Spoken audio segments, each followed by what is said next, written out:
শিক্ষার্থীরা, করোনা মহামারীর এই বৈশ্বিক মহামারীতে জনজীবন যেরকম বিপর্যস্ত, তারই সাথে আমাদের এই পড়াশোনাও বিপর্যস্ত। এই জন্য আমাদের মাননীয় প্রধানমন্ত্রীর উদ্যোগে আমার ঘর আমার স্কুলের অনলাইন ভিত্তিক ক্লাস কার্যক্রম পরিচালিত হচ্ছে। এরই ধারাবাহিকতায় আজকে আমি আছি রামপ্রসাদ বাইন, সহকারী শিক্ষক কৃষি, পাচুড়িয়া মাধ্যমিক বিদ্যালয়। আজকে তোমাদের সাথে আলোচনা করব ষষ্ঠ শ্রেণীর সাধারণ গণিত অনুপাত এবং শতকরার, এবং অনুপাত এবং শতকরার মধ্যে যে সম্পর্ক নিহিত সেই সম্পর্ক সম্পর্কে আলোচনা করব। আজকের পাঠ অনুপাতকে শতকরায় কিভাবে প্রকাশ করা যায় এবং শতকরাকে কিভাবে অনুপাতে প্রকাশ করা যায় এবং শতকরার হিসাবের পদ্ধতি, শতকরার হিসাবের পদ্ধতি। এখন আমরা সংক্ষেপে একটু জেনে নিই যে শতকরাটা কি। শতকরাটা হচ্ছে একটি পাটিগণিতে, শতকরা হচ্ছে একটি ভগ্নাংশ। শতকরা কি? একটা ভগ্নাংশ। ভগ্নাংশ। এখন আমরা ভগ্নাংশ, শতকরা একটি ভগ্নাংশ এবং আমরা ভগ্নাংশ সম্পর্কে জানি। ভগ্নাংশ কি দিয়ে গঠিত? লব এবং হর দিয়ে। ভগ্নাংশ সমান কি জানি? লব বাই হর। কিন্তু শতকরার ক্ষেত্রে সবসময় এই হরটা হচ্ছে ফিক্সড, মানে সবসময় এই হরটা সবসময় একই থাকবে। কি থাকবে? সবসময় থাকবে 100। শতকরার এটা সবসময় থাকবে 100। যদি আমরা এখানে 5 দিই তাহলে 5/100, এবং শতকরাটাকে প্রকাশ করা হয় এই চিহ্নটির মাধ্যমে। তাহলে এই 5/100 মানে কি? 5%।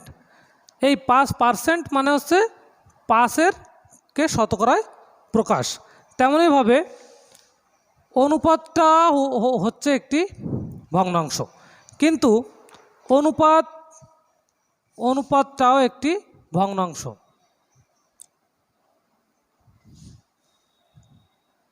কিন্তু এই ভগ্নাংশটি এটি যে কোনো সংখ্যা হতে পারে বা যে কোনো সংখ্যা দিয়ে হতে পারে। এটা লব হর এর কোনো ফিক্সড নেই, এটা যে কোনো সংখ্যা দিয়ে হতে পারে। 3/4 হতে পারে, 5/8 হতে পারে, যে কোনো ধরনের সংখ্যার অনুপাত হতে পারে। এটা হচ্ছে একটি অনুপাত। এখন আমরা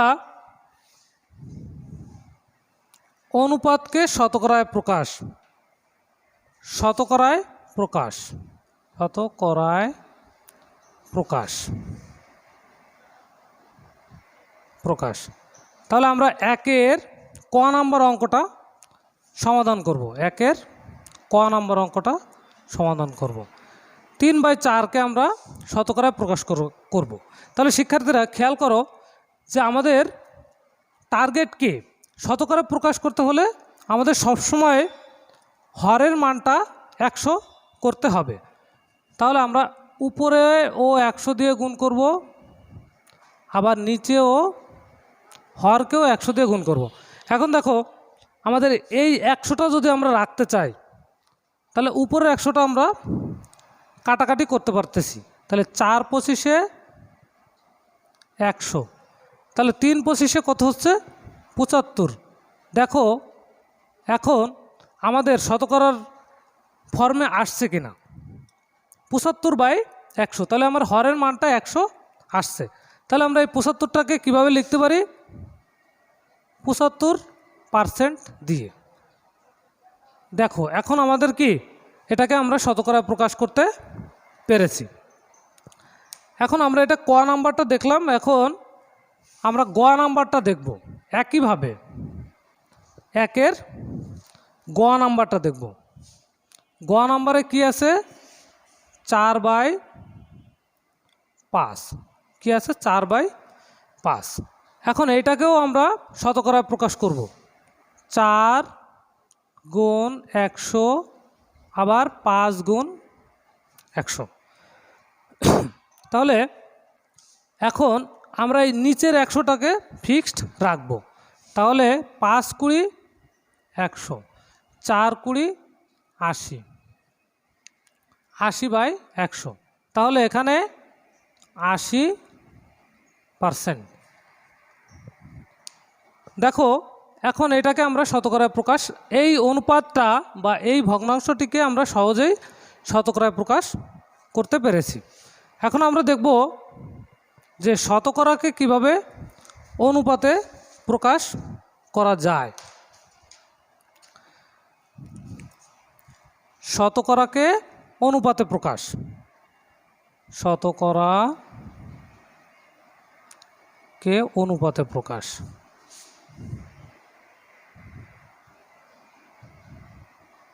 শিক্ষার্থীরা দেখো 2-এর ক, 2-এর ক কি আছে 45%।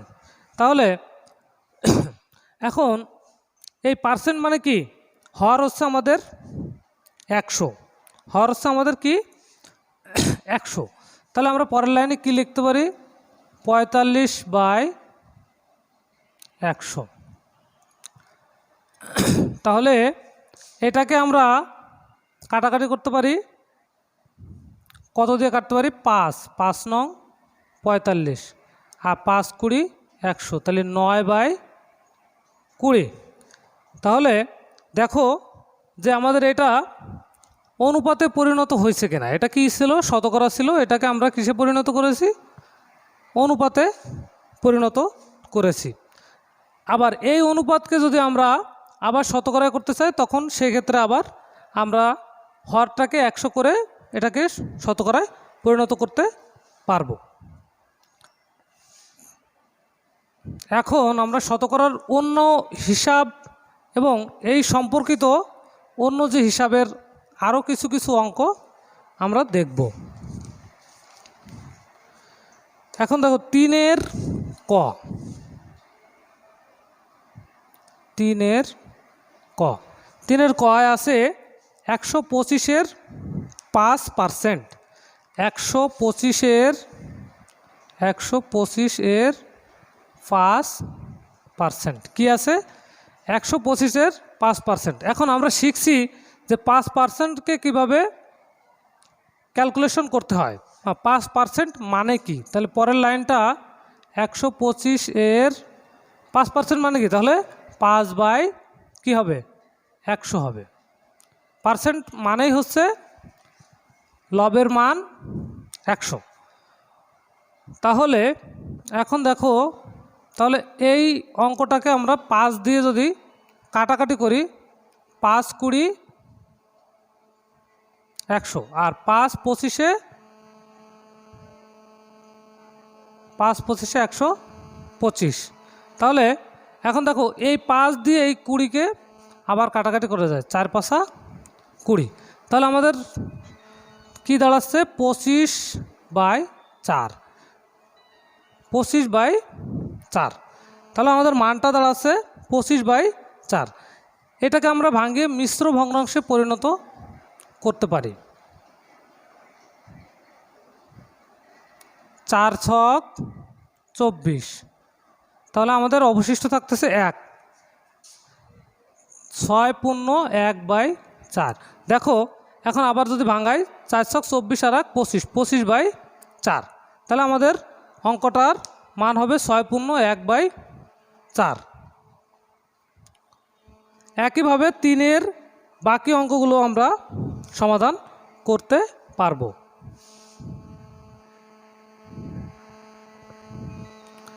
এখন আমরা একটা অঙ্কে যাব, সেটা হচ্ছে অনুশীলনীর 5। অনুশীলনীর 5 কি আছে, একটি স্কুলের শিক্ষার্থীর সংখ্যা 500। তার মানে কি ছাত্রছাত্রীর মোট সংখ্যা হচ্ছে 500। এর মধ্যে ছাত্রীর সংখ্যা হচ্ছে মোট শিক্ষার্থীর 40%, মোট শিক্ষার্থীর 40%, 40%। তাহলে মোট শিক্ষার্থীর 40%। এখন আমরা অঙ্কটিতে দেখব যে মোট ছাত্রছাত্রী দেওয়া আছে, কি দেওয়া আছে, মোট ছাত্রছাত্রী ছাত্রীর সংখ্যা সংখ্যা সমান হচ্ছে 500 জন, 500 জন। তাহলে ছাত্রীর সংখ্যা হচ্ছে মোট ছাত্রছাত্রীর 40%। তাহলে আমরা ছাত্রীর সংখ্যাটা বের করি। ছাত্রীর সংখ্যা সমান হচ্ছে, ছাত্রীর সংখ্যা হচ্ছে 500 জনের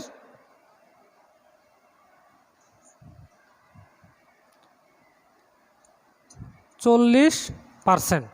তাহলে আমরা এই 40%টা কীভাবে প্রকাশ করতে পারি? 500 এর 40/100। এখানে দেখো যে এই দুইটা শূন্য আমরা কাটাকাটি করতে পারি। তাহলে 4 5 20। তাহলে আমাদের এখানে আসতেছে 200 জন। এখন মোট ছাত্রছাত্রীর সংখ্যা হচ্ছে 500, সেখানে ছাত্রীর সংখ্যা হচ্ছে 200। কিন্তু আমাদের অঙ্কে কি আছে যে আমাদের মোট ওই স্কুলের ছাত্র সংখ্যা কত। তাহলে আমরা ছাত্রী সংখ্যাটা পেয়েছি, মোট সংখ্যাটা পেয়েছি। তাহলে এখানে ছাত্র সংখ্যা নির্ণয় করতে হলে মোট থেকে ছাত্রী সংখ্যাটা বিয়োগ করতে হবে। তাহলে ছাত্র সংখ্যা সমান 500 - 200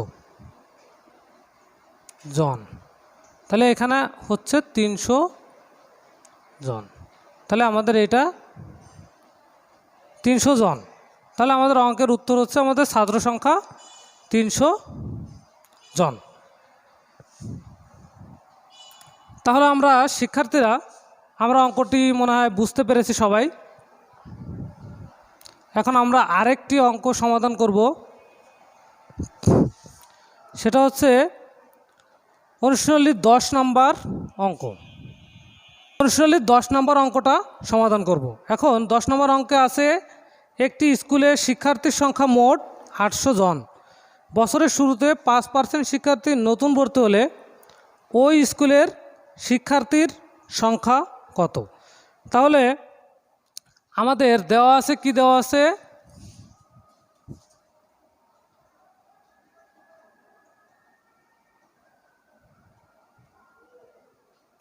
দেওয়া আছে মোট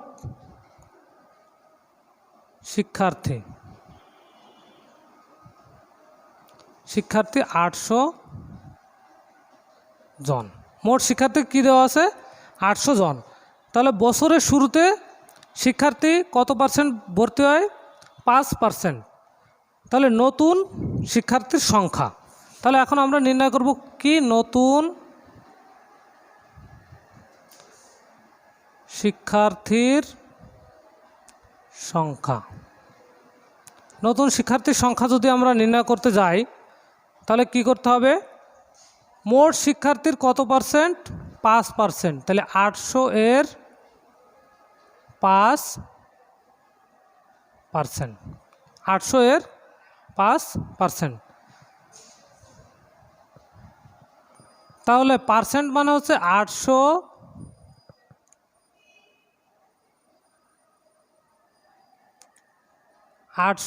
এর 5/100। তাহলে এই শূন্য, এই শূন্য, এই শূন্য। এখন কি আছে? 5 8 8 আর 5। তাহলে 8 আর 5 গুণ করলে 5 8 40 জন। তাহলে নতুন শিক্ষার্থীর সংখ্যা কত হচ্ছে? 40 জন। তাহলে মোট শিক্ষার্থী কি করতে হবে? তাহলে 800 আর 40 আমাদের যোগ হবে।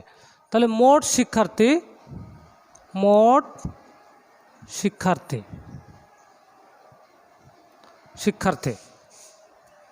800 যোগ 40, মোট হচ্ছে 840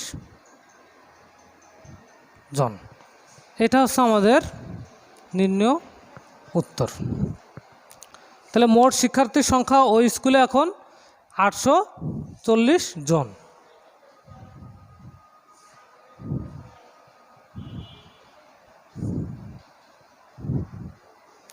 এখন এরপরে আমরা আরেকটি অঙ্ক সমাধান করব, সেটা হচ্ছে অনুশীলনীর 12 নম্বর অঙ্কটা।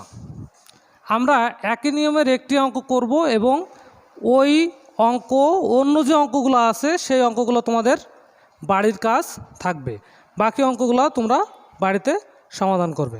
আচ্ছা, 12 নম্বর অঙ্কটিতে আছে জায়েদ 10% কমিশনে একটি বই ক্রয় করে এবং দোকানিকে 180 টাকা দিল। বইটির প্রকৃত মূল্য কত? কত পার্সেন্ট কমিশনে? 10% কমিশনে। তাহলে যদি 10% কমিশন মানে কি, তাহলে ওর প্রকৃত মূল্যটা ছিল কত? 100 টাকা। আর সে 10% কমিশনে সেটা কিনেছে।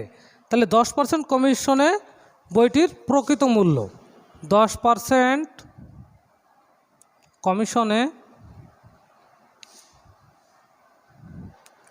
বইটির প্রকৃত মূল্য 100 টাকা। তাহলে 10% কমিশনে, যদি 10% কমিশনে বইটি কিনে থাকে তাহলে তার প্রকৃত মূল্য হবে হচ্ছে 100 টাকা। তাহলে তার বিক্রয় মূল্য কত? বইটির বিক্রয় মূল্য,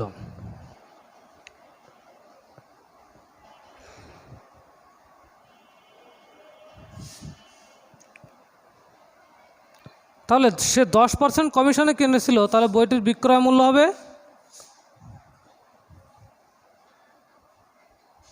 100 মাইনাস 10, কত টাকা? 90 টাকা।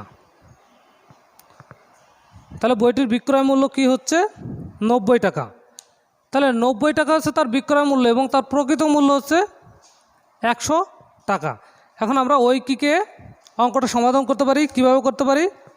যে 90 টাকা যদি তার বিক্রয় মূল্য হয় তাহলে তার প্রকৃত মূল্যটা আমাদের নির্ণয় করতে হবে। তাহলে 90 টাকা যদি বিক্রয় মূল্য হয় তাহলে প্রকৃত মূল্যটা কত? 100 টাকা, যেহেতু 10% কমিশনে সে বইটা ক্রয় করেছে। বিক্রয় মূল্য 90 টাকা হলে প্রকৃত 90 টাকা হলে প্রকৃত মূল্য 100 টাকা। তাহলে এখন আমাদের দেখো অঙ্কটায় খেয়াল করো যে দোকানিকে সে কত টাকা দিয়েছে? 180 টাকা। তাহলে বিক্রয় মূল্য যদি 1 টাকা হয় তাহলে প্রকৃত মূল্য 100/90 টাকা। এখন আছে আমাদের বিক্রয় মূল্য 180 টাকা। তাহলে আমাদের প্রকৃত মূল্য কত হবে? 100 গুণ 180 কত হবে? 90। দেখো খেয়াল করো যে যদি আমরা এই শূন্য আর এই শূন্যটা কেটে দিই তাহলে আমাদের উপরে নিচে থাকতেছে 9, উপরে থাকতেছে 18। তাহলে 9 দুগুণে 18, তাহলে 100 গুণ 2, তাহলে কত হবে? 200।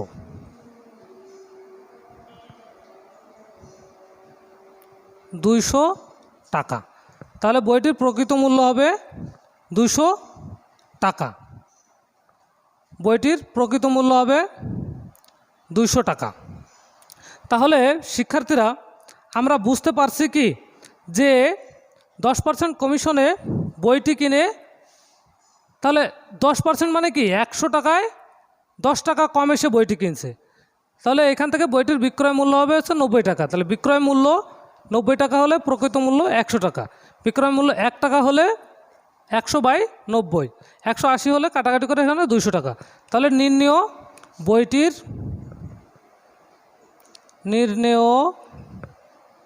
বইটির প্রকৃত মূল্য সমান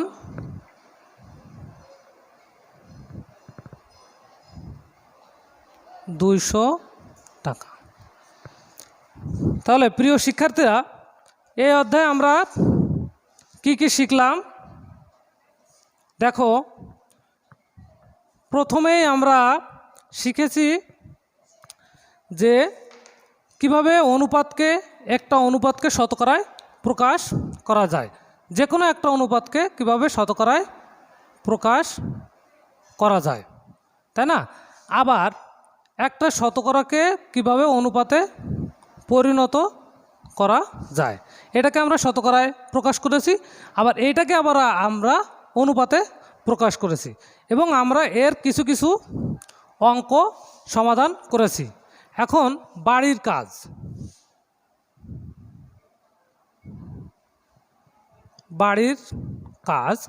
বাড়ির কাজ হবে একের আমরা এখানে সমাধান করেছি আমরা ক এবং গ, এবং বাকি একের বাকি অঙ্কগুলো এবং 2-এর বাকি অঙ্কগুলা, এবং এর সাথে থাকবে 7 এবং 11। 7 এবং 11 এই অঙ্কগুলা তোমাদের বাড়ির কাজ থাকবে।